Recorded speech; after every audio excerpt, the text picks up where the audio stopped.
네, 반갑습니다, 여러분. 자, 각각 모형에서 이제 살펴봤는데, 7번째 모형으로 한번 넘어와 볼게요. 7번째는 전술게임, 즉, 이해중심 모형이라고도 하는데, 주제는 이해중심 게임 지도라고 합니다. 자, 그래서 개념을 한번 살펴보면, 벙커와 소프가 주장한 이해중심 게임 지도 모형과 동일해요. 그래서 과거에 이런 모형이 이런 학자에 의해서 만들어졌는데, 현대에 의해서 쭉 진화를 한 거죠. 기본적인 틀은 여기서 갖고 온 것이다라는 아주 간단한 역사적인 배경을 한번 살펴봤고요. 그래서 게임을 구성하는 두 가지 요소인 바로 기술 그리고 전술, 그 중에서 기술을 위주로 시도해온 과거의 어떤 전통적인 게임 지도 방식에서 좀 벗어나서 탈피해서 전술의 이해를 강조한 게임 지도 방식이 바로 전술 게임 모형의 특징이다라고 이해하시면 되겠어요. 그래서 과거에는 어때요? 전술보다는 어떤 개개인의 테크닉, 기술이 더 중요해 이랬는데 요즘은 뭐 기술도 중요하지만 더 중요한 건 단합, 화합, 그리고 전술이야. 이런 것들이 더 앞으로 더 유용해 라는 개념으로 진화한 그런 모형이다. 그래서 적합한 게임과 인지활동 후 숙련된 운동 수행을 통해서 전술 문제를 해결하는데 이 모형에 초점이 있다. 그래서 교사는 게임 수행을 적절한 가장 본질적인 전술로 결정해서 모형을 활용한다. 그리고 교사는 각 전술의 영역에서 일련의 학습 활동을 설계할 수 있다. 그런 특징이 있다. 그리고 알몬트라는 학자가 이야기한 게임의 유형이 대표적인 학자로서 이야기를 하고 있습니다. 자, 그래서 학습의 우선 순위는 1순위는 인지적, 2순위는 심동적, 3순위는 정의적, 이렇게 3개로 순서가 되어 있다. 참고하시길 바라고요. 자, 그래서 알몬드가 얘기한 게임의 유형을 한번 살펴보고 갈 텐데요. 바로 4개로 크게 구성을 하고 있어요. 이 알몬드라는 학자가 주장한 게임의 유형이 있는데, 첫 번째 필드형. 그래서 필드형은 뭐예요? 야구, 크리켓, 킥볼, 소프트볼 이런 것들이죠. 다음은 네트형, 벽면형이라고도 하는데 바로 네트형은 배드민턴, 피클볼, 그리고 탁구, 배구, 그리고 벽면형은 라켓볼, 스쿼시 이런 것들이 있습니다. 그리고 침범형은 농구, 하키, 풋볼, 라크로스, 넷볼, 축구 이런 것들이 있고요. 표적형은 크로켓, 당구, 볼링, 골프 등 어떤 표적이 있는 것을 얘기해요. 그래서 이 학자가 이 게임의 유형을 정의를 한 것이죠. 자, 그래서 전술 게임 모형에서 6단계가 있어요. 첫 번째, 게임을 소개해요. 자, 두 번째, 그 게임을 이해해요. 세 번째, 그 전술을 인지해요. 그럼 네 번째, 의사결정을 하죠. 다섯 번째, 기술을 연습하고, 여섯 번째, 실제 그 게임을 수행하는. 그래서 1번부터 6번까지의 단계로 이 전술 게임은 수행이 된다라고 이해하셔야 되고요. 22년 기출문제를 한번 살펴보면 종목을 구분하는 근거 예시. 그래서 게임 전술의 전이 가능성. 그래서 영역은 축구, 농구, 하키, 풋볼, 네트형은 이렇게. 그리고 필드형은 야구, 소프트볼, 킥볼, 표적형은 이런 게 있다. 그래서 앞서 얘기한 알몬드의 게임 유형이 실제로 시험에 이렇게 나왔다. 여러분들이 그렇게 이해하시면 되겠습니다. 그래서 이 모형의 학습 주도성, 이 내용을 한번 살펴보면 내용 선정은 학생이 단원을 통해서 해결하는 전술 문제의 계열성에 따라서 제시가 됩니다. 그래서 수업의 운영은 교사는 관리 계획, 수업 규칙, 특정 절차를 결정하죠.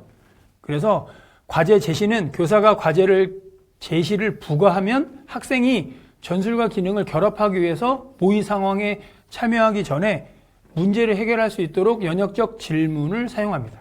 그리고 참여 형태는 교사는 학생이 전술 문제를 해결할 수 있도록 과제와 구조를 결정하고요. 학생이 모의 상황 또는 연습을 실행하도록 지도합니다. 자, 교수적 상호작용은 교사는 학생이 문제를 해결할 수 있도록 어떤 연역적 질문을 활용하고 단서와 안내, 그리고 피드백을 제공함으로써 서로 상호작용을 하는 것이고요. 학습의 진도는 학생이 게임 상황에 참여하면 연습의 시기, 전술, 과제 이동 시기를 스스로 결정하게 됩니다. 그리고 과제의 전개는 교사 중심으로 이루어져요. 그래서 교사는 각 학습이 끝나면 학생이 다음 전술 문제와 학습 과제로 이동하는 시기를 결정하게 됩니다. 그래서 지금 설명한 이 내용이 이 그림 내용이라고 여러분들이 이해하시면 될 것 같아요. 자, 그리고 발달 단계에 적합한 수업으로 전술적 의사결정 수행을 위해서 전술 문제와 기능의 복합성은 학생의 발달 수준과 일치시켜야 하고요. 자, 그리고 쭉 보면 학습 영역 목표는 전술 게임 모형은 바로 인지적, 심동적 영역의 상호작용에 기초를 하는 것이죠. 그래서 과제 분석과 내용 전개는 전술 게임 모형의 분석, 과제 분석은 게임을 능숙하게 하는 데 필요한 전술적 지식과 기술에 근거하는 겁니다. 그래서 체육 교육 내용은 교사들은 전술 게임 모형을 활용해서 지도하는 어떤 그 게임에 대한 탁월한 어떤 전문성, 이런 것들을 소유해야 돼요. 가지고 있어야 돼요. 그리고 모든 경기자의 어떤 위치, 그리고 게임의 흐름, 그리고 이런 흐름 중에 발생할 수 있는 가장 전형적인 전술 상황을 잘 숙지해야 됩니다. 그래서 평가는 실제 평가 기법, 게임의 상황에서 인지적, 심동적 영역의 평가고요.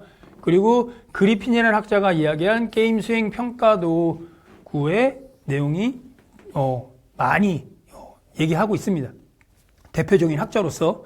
자, 그래서 2022년 기출제 때 문제를 살펴보면 그리핀, 미첼, 오슬룬이 이야기한 이해중심 게임 모형 예시예요. 그래서 이 학자들이 얘기한 이해중심 게임 모형에서 변형 게임 구성 시 반영되어야 되는 핵심 개념은 바로 대표성과 과장성이다. 그래서 대표성은 뭐냐? 게임의 형식은 학생이 정식 게임에 참여 시 접하는 어떤 실제 상황을 포함해야 한다는 개념이고요. 과장성은 학생이 오로지 움직임 전술에만 중점을 두도록 게임의 형식이 설정되는 그런 개념을 얘기하고 있습니다. 참고하시길 바라요. 자, 다음 모형으로 한번 넘어가 볼게요. 다음 모형은 개인적, 사회적 책임감 지도 모형이에요. 그래서 이 문제도 상당히 많이 나왔었습니다. 한번 살펴보면 통합, 전의, 권한위임, 교사, 학생의 관계를 얘기하고 있어요. 여기서 이런 관계를. 그래서 우선 개념을 한번 살펴보면 개인적, 사회적 책임감 지도 모형이라고 얘기하는 체육에서 가르쳐야 하는 내용의 대부분은 바로 학생 스스로와 타인에 대한 책임을 어떻게 져야 하는지 그 방법을 연습하고 배우는 기회를 제공한다. 그래서 개인적인 그리고 사회적인 어떤 책임감을 지도하는 모형이라고 여러분들이 이해하셔야 돼요. 그래서 이 모형의 핵심은 무엇이냐? 핵심은 책임감과 신체 활동이 개별의 학습 성과가 아니므로 두 가지가 동시에 추구되도록 성취해야 된다는 것이 그 개념입니다. 그래서 영역의 우선순위는 현재 학습 활동의 중점을 어디에 두느냐에 따라서 결정이 각각 다른데 계획된 학습 과제에 이루어지는 어떤 학생의 참여는 개인적, 사회적 기술을 발달시킬 기회를 갖게 하고 이 목표가 우선순위 된다라고 보시면 되겠어요. 그래서 헬리슨이라는 학자가 이야기한 책임감 수준 6단계가 있습니다. 그 6단계를 한번 살펴보면 처음에 5단계부터 1단계로 이거는 거꾸로 가요. 이 책임감 수준의 모형은, 단계는. 그래서 5단계부터 살펴보면 첫 번째는 전이 단계입니다.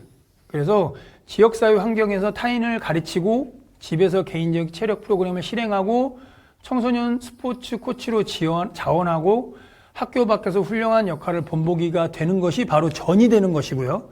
그 다음 돌봄과 배려가 있어요. 그래서 단정하지 않고 경청하는 대응하기. 그래서 어떤 단정하지 않는 것이죠.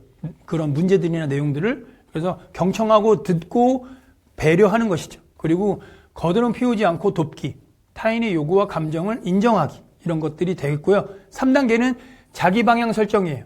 그래서 교사의 어떤 감독 없이 과제를 완수하고 자기 평가가 가능하고 자기 목표 설정이 가능하고 부정적인 외부 영향에 대응을 하는 그런 단계입니다. 자, 2단계는 참여와 노력입니다. 그래서 의무감이 없는 자발적 참여, 그래서 열심히 시도하는 학습 이런 것들이고요. 마지막 1단계는 타인의 권리와 감정 존중이에요. 그래서 다른 사람을 방해하지 않고 참여하고 자기 통제를 보이고 타인을 고려하면서 안전하게 참여하고 평화로운 갈등 해결을 시도하는, 그래서 전의부터 돌봄과 쭉 와서 타인의 권리와 감정까지 요 6단계를 여러분들이 잘 가져가시길 바래요. 자, 그리고 0단계가 있어요. 바로 무책임이죠. 그래서 의지가 없는 바로 무책임까지 이렇게 5단계부터 0단계가 쭉 나눠진다는 점을 다시 한번 여러분들이 참고하시길 바라고요. 자, 교수학습의 수업 주도성은 내용 선정을 살펴보면 교사가 학생들의 책임감 수준을 확인하고 수업 내용을 결정합니다. 그리고 수업 운영은 교사가 학생의 책임감 수준에 맞추어서 직접적인 그리고 또 감정적인 간접적인 통제를 한다. 그리고 과제의 제시는 교사의 관찰 그리고 학생의 수준 평가를 토대로 과제를 제시하고요. 참여 형태는 교사가 학생의 참여 형태에 따라서 결정을 하는 겁니다. 그리고 교수적 상호작용은 교사가 학생들과 상호작용을 하는 것이고 학습 진도는 교사는 학생이 다음 수준으로 가는 시기를 결정하는 거예요. 그 시기를. 그리고 과제의 전개는 교사가 학습 과제의 전환을 그 시기를 결정하게 됩니다. 그래서 그 모형을 이렇게 또 그림으로 나타내고 있고요. 교재를 잘 보시길 바랍니다. 그리고 끝으로 교사 문제 전문성은 첫 번째 신체활동 내용으로 다양한 방식으로 신체활동 내용을 숙지해야 돼요. 교사가. 그래서 학생 발달 그 내용에서는 교사는 아동과 청소년 발달 그리고 특히 정서적 성숙과 사회적 기술에 대한 많은 어떤 지식이 필요하겠죠. 교사에게. 그리고 환경 요인은 교사는 학생들의 문제를 총체적으로 검토하기 위해 학생의 행동에 영향을 미칠 수 있는 환경적인 요인에 대해 이해가 필요하고요.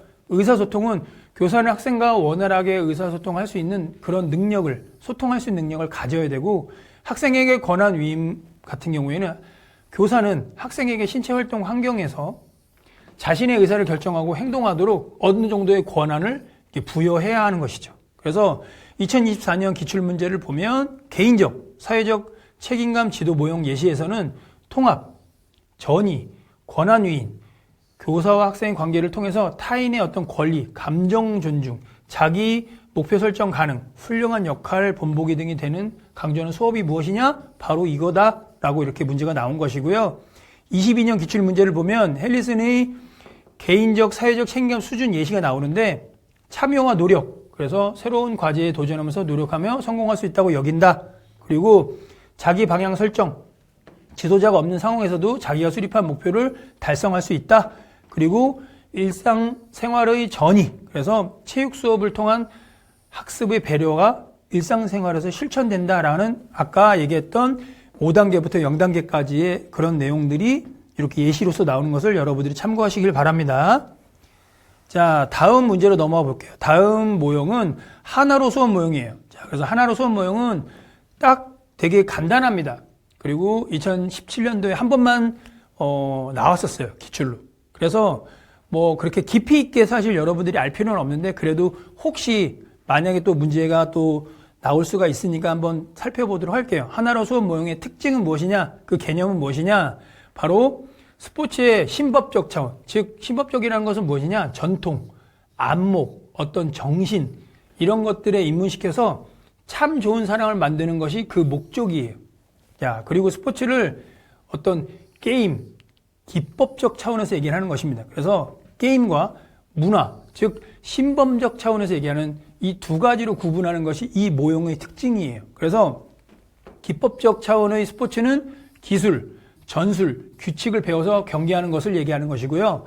신범적 차원의 스포츠는 전통, 안목, 정신을 파악하고 받아들이는 것을 이야기합니다. 그래서 이 모형의 수업 방식은 두 가지로 나눠져 있는데 직접 체험 활동과 간접 체험 활동으로 나눠져 있어요. 직접적인 것은 무엇이냐? 스포츠의 기법적 차원에 대한 경험을 통해서 스포츠 기능을 향상시키는 것을 얘기하는 것이고요. 간접 체험 활동은 스포츠의 신법적 차원에 대한 어떤 경험을 통해서 스포츠의 정신세계, 그 속으로 입문하는 것을 간접적인 체험에서 얘기를 하는 것입니다. 그리고 수업 운영은 직접 교수 활동이 있고 간접 교수 활동이 있어요. 그래서 직접 교수 활동은 기법적 차원에서 직접적으로 학생에게 가르치는 교사의 수업 행동 이런 것들을 얘기하는 것이고 신법적 차원에서 경험을 통해서 얘기하는 그런 부분들은 스포츠 문화에 입문하게 되는 어떤 행동들을 얘기하는 것입니다. 그래서 학습자에게 활용 가능한 교수 전략으로 상호작용, 그 다음에 학습자의 설계 교수, 그 다음에 유도 발견 학습, 과제 교수, 동료 교수, 반성적 교수, 팀 티칭 이런 식으로 나온다는 점 여러분들이 참고하시길 바랍니다. 자, 오늘 수업 여기서 마칠게요. 감사합니다.